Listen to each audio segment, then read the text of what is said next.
Halo kan, assalamualaikum. Jumpa lagi bersama saya di channel Best Tech ID. Kali ini saya mereview dari ROM MIUI MiROM. Saya bingung mau sebutnya apa. MIUI di sini MIUI MiROM, tapi saya sebutnya MiROM aja ya sob. Kita akan mereview dari ROM MiROM sob, dengan basis Android 9 dengan versi MIUI-nya 11.0.7.0 ya sob. Dengan ini yang namanya agak aneh sob, utang. Ini dengan Pascal Travel 2019. Jadi ini adalah ROM lama ya sob di sini. Yang waktu itu ada requestan dari salah satu kolom komentar kita, yang dia request bahwa Bang, coba rekomendasiin ROM MIUI 11 Android 9 yang enak gitu. Terus saya ingat di postingan grup Facebook ada yang posting dulu ROM ini ya kan. Jadi saya coba cari lagi nih, saya cari data ROM yang susah nih, soalnya link kebanyakan udah pada mati, dan alhamdulillah saya masih nemu satu link yang masih hidup. Ini saya sih tadi di deskripsi link dari channel saya sendiri, saya upload filenya buat jaga-jaga takutnya dari link yang saya dapat nanti juga hilang atau korup. Jadi saya upload di link saya sendiri via Mediafire ya kan. Nah, jadi untuk sini kita akan mereview seperti biasa fitur-fitur dari kamera, tes performa, baterai, dan bug, dan juga game ya sob di akhir videonya. Langsung saja kita ke bahasan pertama, yaitu fitur dari ROM ini. Langsung kita cus ke fitur-fiturnya. Nah, untuk ROM ini kita ada beberapa hal yang kita bahas. Yang pertama itu dari tampilan UI-nya, sepertinya kan berwarna-warni ya sob di sini. Warna-warni. Ini hampir mirip kayak MIUI 12 sob, hampir mirip tampilannya. Terus untuk di sininya di bagian layar kunci sama halnya kayak ROM MIUI pada umumnya. Lalu di bagian tampilan sama, ada mode gelap dan lain-lainnya sama pokoknya. Di bagian notifikasi, di bagian bar notifikasi kita bisa setting lagi ya sob, di bagian bar status. Dari ukuran jam, toggle yang bisa ditampilkan, indikator baterai, persentase, dan lain-lainnya. Lalu di bagian setelan tambahan, di sini ada beberapa hal yang bisa kita setting lagi. Dari tombol pintasan, nah ini yang cukup menarik ya sob, nih di bagian tombol pintasan kita bisa setting di bagian jalankan kamera, ambil screenshot, sudah biasa ya sob, screenshot 3 jari seperti ini. Nah, itu udah biasa. Lalu ada luncurkan Google Assistant, ada matikan layar, ada hidupkan center, dan tutup aplikasi saat ini, dan buka aplikasi layar speed atau layar terbelah, tampilkan menu dan lain-lainnya. Lalu di sini ada trackball juga atau bola pintas ya kan di sini. Jadi buat kalian yang navigasi barnya udah rusak, kalian bisa pakai fitur trackball ini buat pengganti sebagai navigasi bottom yang di bawah. Nah, mungkin untuk fitur sama aja kayak gitu, sama halnya kayak ROM MIUI pada umumnya, cuman ini lebih adem dan lebih smooth ya sob, nggak ada iklan juga, dan bloatware pun sedikit ya sob. Tapi sayang di sini ya sob, untuk ini sudah di root dari bawaan ROM-nya. Ini bukan saya yang root ya sob, tapi dari bawaan ROM-nya udah di root. Ini mau saya uninstall dari Majisnya, cuma juga agak ragu ya sob, takutnya nanti malah jadi bootlock. Dia saya biarkan aja. Imbasnya apa bang? Kayak gini bang, udah di root gini. Imbasnya ya, kalau kalian punya perbankan, saya nggak merekomendasikan banget sob buat diinstal, apalagi dipergunakan sebagai sehari-hari, karena pasti akan terdeteksi bahwa device kita sudah root. Takutnya nanti akun bank kita yang bermasalah, dan juga ya data-data kita juga agak sedikit berbahaya sob. Jadi buat kalian yang punya akun bank, saran saya ya mau icip-icip aja, tapi jangan sembari di login dari akun bank. Syukur-syukur kalian punya 2 HP, jadi satu HP bisa nyicip ROM ini buat entah itu game, entah buat apa. Soalnya buat game ini bagus ya sob. Nanti saya jelaskan juga dari fitur yang ada di fitur spesial, dan satunya lagi baru buat HP buat perbankan. Di bagian fitur spesial, di bagian game turbo, ini yang saya suka ya sob di sini. Jadi game turbonya itu kayak di HP Poco ya sob. Emang basisnya kayak HP Poco sih.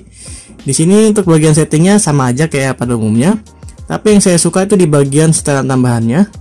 Di sini kita bisa setting dari responsif layarnya. Jadi layarnya kita bisa setting sentuhannya. Lalu di bagian area sentuhan juga bisa kita setting mau dibesar, kecil, atau medium. Dan ini yang paling saya suka, yaitu visualisasi yang bisa kita tingkatkan. Jadi bagian untuk UX-nya kita bisa naikkan sob di sini dari asli, sedang, kuat sampai ekstrim. Jadi kita akan lihat dari hasil itunya. Nah, mungkin kita selanjutnya dari hasil performa baterai di ROM ini ya kan. Langsung kita cus ke sesi selanjutnya.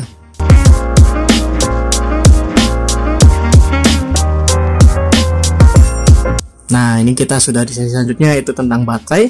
Untuk baterai di ROM ini bisa dikatakan seperti halnya MIUI pada umumnya, sudah pasti awet dan bertahan lama ya kan. Karena di sini saya dapat SOT paling lama itu kurang lebih sekitar 6 jam ya sob, situ 6 jam. Paling lama itu 8 jam, itu pas masih download data ML tuh gebir, itu hampir 8 jam saya download data ML sampai HP-nya tinggal sisa 20%.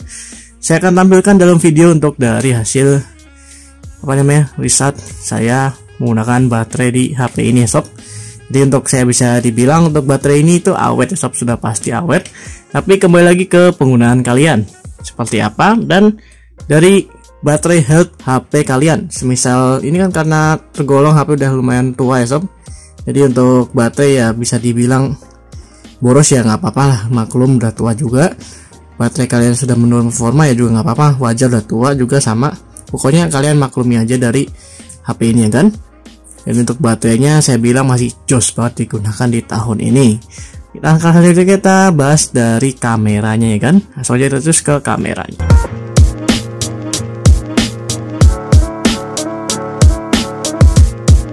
Nah, di sini kameranya menggunakan kamera stock cam pada umumnya.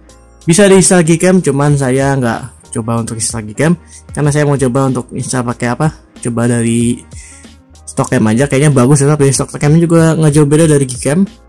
Di bagian ini tampilannya bisa digunakan semua, dari video singkat, video, foto, potret, kotak, panorama, dan manual. Manualnya tapi cuma hanya ada 2 sob di sini, dari ISO dan white balance aja. Tapi di bagian settingnya kita bisa ubah-ubah lagi yang nggak ada di MIUI 13, yaitu di bagian sini, kontras, saturasi, ketajaman. Ini yang jarang ditemukan di stock cam MIUI 13 atau MIUI 12 ke atas ya kan. Karena untuk fitur ini udah nggak ada. Ini yang saya suka. Jadi kita bisa untuk custom dari kontras, saturasi, dan ketajamannya secara manual ya kan. Dan untuk menghasilkan hasil gambar yang lebih baik tentunya. Untuk semuanya berfungsi dengan baik dari video, foto, dan lain-lainnya. Untuk sampling videonya kalian bisa cek di slide berikut ini ya kan.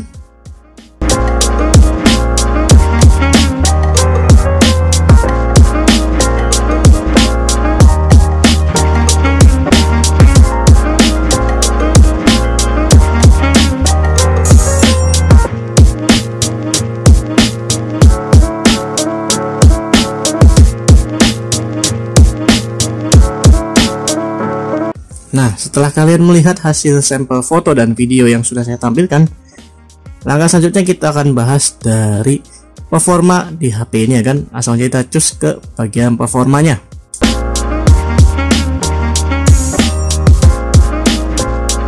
Nah, di sini performa saya sudah tes dari beberapa aplikasi. Ada aplikasi GPU Mark, ada Geekbench ML, dan GFX Bench. Lalu kita cus ke GPU Max terlebih dahulu. Di sini kita mendapatkan skor kurang lebih sekitar 296.400. Di sini kita coba start dengan average itu sekitar 21 sampai 30 fps ya kan untuk minimumnya. Jadi bisa dibilang untuk minimum fps-nya bagus ya kan, di sini nggak jelek-jelek banget. Nah, bisa dilihat minimum fps-nya sekitar 30 fps ya kan. Dengan average-nya 51, 40, 45 lah, 45 fps ya. Segini bagus ya kan, bisa dilihat smooth juga dari ininya. Untuk juga dari suara juga bagus ya kan. Nah, dari suara juga bagus, nggak ada masalah ataupun kendala. Kecuali untuk speaker HP kalian yang udah lumayan kotor ataupun sember. Langkah selanjutnya kita di bagian Geekbench ML. Di sini kita sudah men-run benchmarknya dan kita sudah ada hasil screenshotannya di sini. Untuk lebih jelasnya kalian bisa lihat di slide berikut ini ya kan.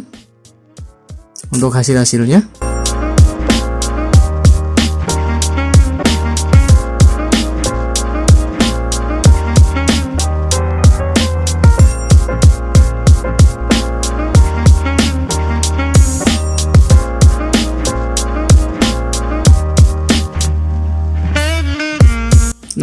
setelah kalian melihat hasil dari saat ininya, dari saat apa namanya Geekbench ML nya, untuk aplikasi yang selanjutnya yang GFX Bench ini saya belum bisa untuk tes buat kalian semua, dikarenakan ada masalah ya pada saat kita running itu selalu error atau false close. Atau kenapa, mungkin karena versi Androidnya yang udah ini, padahal masih support sih ya, Android 9 tuh masih support, cuman kayaknya dari aplikasinya aja yang kurang support. Soalnya saya downloadnya via bukan Play Store tapi lewat dari third party ya kan.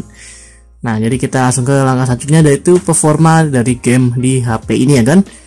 Langsung aja kita cus ke langkah selanjutnya.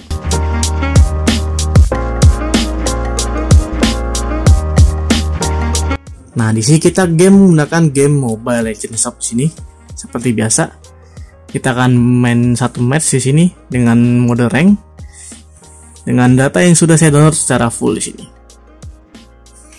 Nah, ini kan kita sudah dalam game Mobile Legends-nya di sini dengan grafik. Bisa kita lihat grafiknya, kita bisa di refresh tinggi dengan grafis tinggi shop di sini. Tapi kita setting seperti biasa di bawahnya aja default, enggak terlalu muluk banyak saya buat ininya. Terus untuk FPS di sini, sebentar, mana sih game turbonya? Nah, ini untuk FPS rata-rata sih kita dapat di sekitar, saya fokuskan 60 fps ya kan dalam kondisi lobby. Tapi kita akan tes dalam in game nya kita dapat fps berapa. Kita main klasik aja untuk mempersingkat dari waktunya. Oke, start, dan langsung kita ke dalam in game Mobile Legends nya. Oke.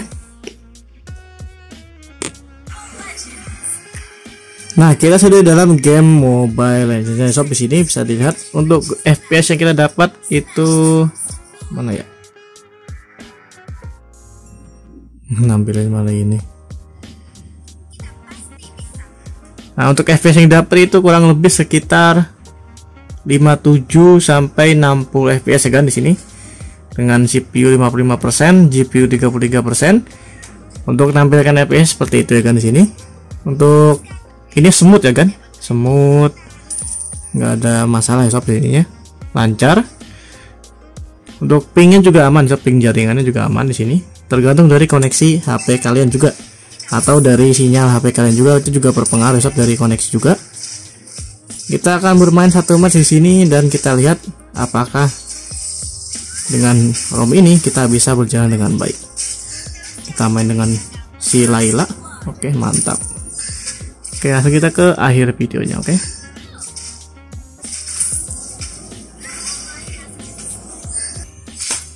Dan kita sudah bermain kurang lebih sekitar 10 sampai 15 menit di sini dengan baterai yang menurut saya sih nggak panas ya kan, hanya hangat-hangat aja di sini. Kita dapat save di sini sob, di sini menggunakan Layla. Mantap. Jarang-jarang di akun kecil di akun ini bisa dapat save, cuman di akun besar jangan harap bisa dapat save sob di sini. Kita victory di sini sudah pasti tentunya. Lawannya Ace, kalau soalnya ini rank master. Tapi kalau rank legend ke atas mah jangan harap bisa dapat kayak gini ya kan. Jadi dengan FPS kurang lebih sekitar 40 sampai 45 FPS ya kan, bisa dibilang smooth banget untuk di ROM ini dari ininya. Apalagi kalian sudah custom misal kernel gaming, itu lebih jos lagi ya sob di situ. Nah, jadi untuk gamenya seperti itu dari gameplay di ROM ini. Terus yang terakhir dari bug yang saya temukan dari ROM ini ya kan, langsung kita ke sesi terakhir.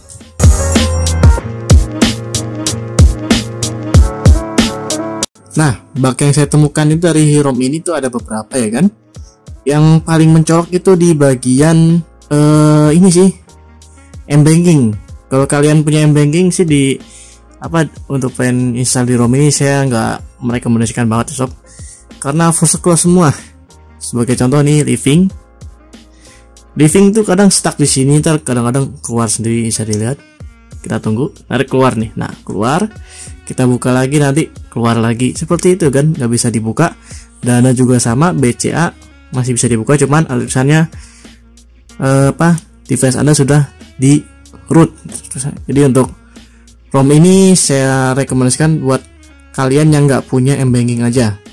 Tapi kecuali kalau kalian punya 2 HP, bisa ya M-Bankingnya taruh di HP satunya dan kalian jajal di ROM ini untuk game dan lain-lainnya. Itu bisa saya rekomendasikan buat kalian semua ya kan. Jadi untuk bugnya paling saya temukan hanya itu aja, selebihnya aman ya kan. Nggak saya menemukan bug sama sekali, hanya di aplikasi M-Banking aja. Mungkin karena sudah di root dari bawaan ROM-nya, jadi aplikasi-aplikasi tersebut tidak berfungsi secara optimal. Nah, dari review dari saya, mohon maaf kalau videonya agak panjang, dan jumpa lagi di video selanjutnya ya sob. Adios dan dadah sobat.